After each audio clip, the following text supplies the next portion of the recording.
La grosse nouveauté post-victoire de Donald Trump, c'est le fait que le Trumpisme est en train de gagner la guerre culturelle aux États-Unis. Il est devenu tendance et cool chez les jeunes de voter républicain. Et ça, c'est une grande nouveauté qu'on doit à Donald Trump, d'avoir rendu finalement le conservatisme rebelle, un peu contre-culture. Mais Trump, en même temps, était déjà un peu de cette contre-culture. C'était le businessman qui s'affichait dans les années 90 avec des rappeurs, des stars du catch, des acteurs. Mais ça, c'était du temps où les démocrates l'appréciaient. J'aime bien raconter cette anecdote, mais 3 jours après l'élection, je prends un avion et je tombe sur une hôtesse de l'air avec qui je sympathise. Et elle me dit, vous savez combien de casquettes Trump j'ai compté chez les passagers aujourd'hui sur toute une journée? Elle me dit, j'en ai compté 15, alors qu'habituellement, on en compte 1 ou 2 chez des gens un peu provocants. Et le fait de porter une casquette Trump, c'est être à la mode. Et surtout, il n'y a plus ces réactions épidermiques que pouvait avoir la gauche. En même temps, il y a une grosse attente chez les Américains. Ils sortent de 4 ans de marasme, je dirais peut-être pas économique, mais ils ont tout de même le plein emploi. Ça, c'est une réalité aux États-Unis. Ils ont beaucoup d'attentes sur le coût de la vie. Ils ont beaucoup d'attentes sur l'immigration. Et Trump est le type qui, finalement, leur a expliqué pendant l'année de campagne qu'il a passé en meeting, assez rarement sur les plateaux télé, plutôt sur Internet, sur les podcasts. Et je pense que Trump incarne aussi cet optimisme américain qu'on retrouve du type qui vous dit « ça ira mieux demain, je vais prendre les choses en main ». T'inquiète pas. Je pense que ça a toujours été tendance un peu d'être trumpiste aux États-Unis. Tendance de mettre sa casquette Trump, c'est tendance de se promener avec un t-shirt Trump. Les gens se révèlent. 2 jours après l'élection, transformation, boum. Tout le monde avait sa casquette Trump. J'exagère, mais enfin, très franchement, ça se voyait à l'œil nu. Même à Hollywood, ça commence un peu. Bon, après, c'est des stars qui sont en fin de carrière. Je pense que Stallone, il n'en a plus rien à faire de dire qu'il est trumpiste. C'est pas maintenant qu'il va faire sa carrière, elle est derrière lui. Mais dans les sports, notamment, les sports, la NFL, vous avez de plus en plus de joueurs qui reproduisent sa danse YMCA qu'on voyait en fin de meeting. C'était la danse de fin de meeting de Trump, parce que c'est une marque, parce qu'il est tendance, parce qu'il est populaire auprès des jeunes. Beyoncé et Taylor Swift, c'est has-been, et Trump, 78 ans, a rendu ringard ces gens-là. C'est incroyable, mais c'est ce qui s'est passé aux États-Unis.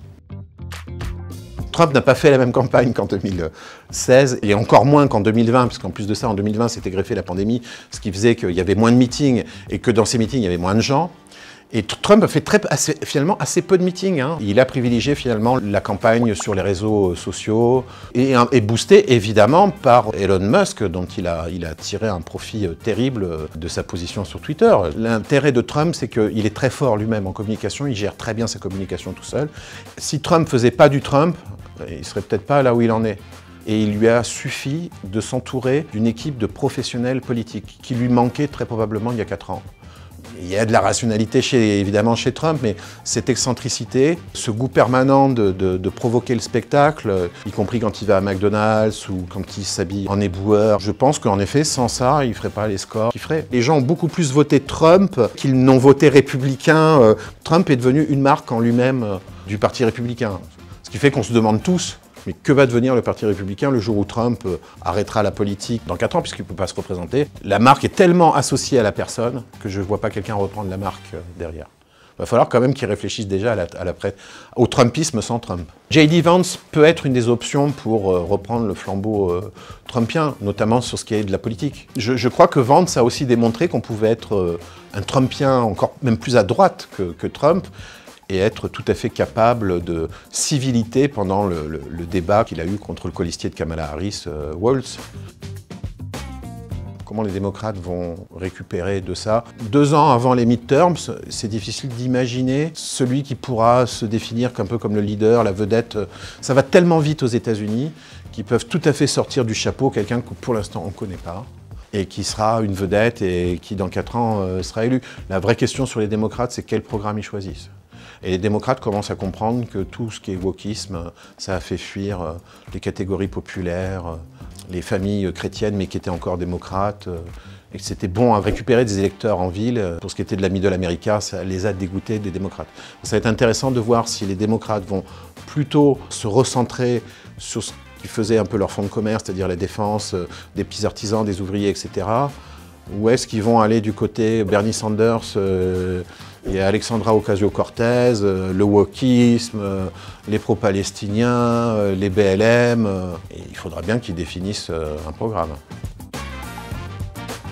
Le mot de la fin, c'est J'ai envie, pour la France, de me dire, les gens que j'ai rencontrés aux États-Unis, tous ces gens qui votent Trump dans ce qu'on appelle les flyover states, c'est-à-dire ces États que les gens ne se contentent que de survoler pour aller d'une côte à l'autre, on a un peu les mêmes en France, qui ont les mêmes préoccupations. Trump incarne aux États-Unis, très bien, a su incarner leurs craintes, mais aussi leurs envies, leur optimisme, etc.